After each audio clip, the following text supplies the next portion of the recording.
Welcome everyone. Today, we'll delve into the topic of post-concussion syndrome, or PCS, with a focus on the functional model.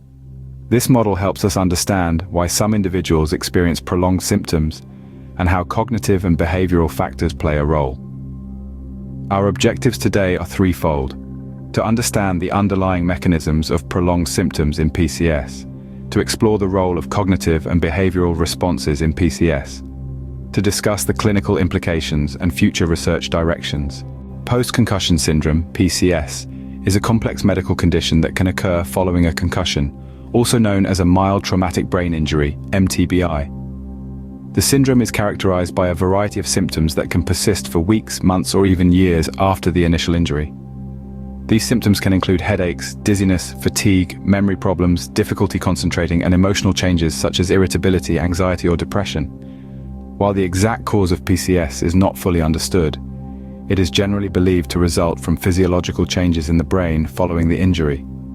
However, some patients continue to experience symptoms long after the expected healing period, which has led researchers to explore other contributing factors, such as cognitive and behavioral responses.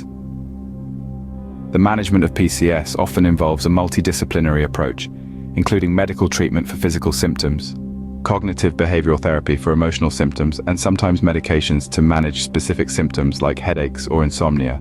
The traditional understanding of post-concussion syndrome, PCS, has largely focused on the physiological changes that occur in the brain following a mild traumatic brain injury, MTBI, or concussion. According to this perspective, the symptoms of PCS are primarily the result of neurological damage and disruption of neural networks.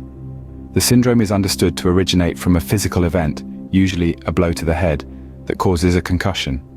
The impact is believed to cause metabolic and ionic changes in the brain, leading to symptoms like headaches, dizziness, and cognitive impairments. Traditional diagnostic methods might include MRI or CT scans, although these often appear normal in PCS cases, making diagnosis challenging. Treatment has typically focused on symptom relief, using medications to manage headaches, sleep disturbances, and other physical symptoms. Patients are often advised to rest and allow for recovery. Thank you for watching.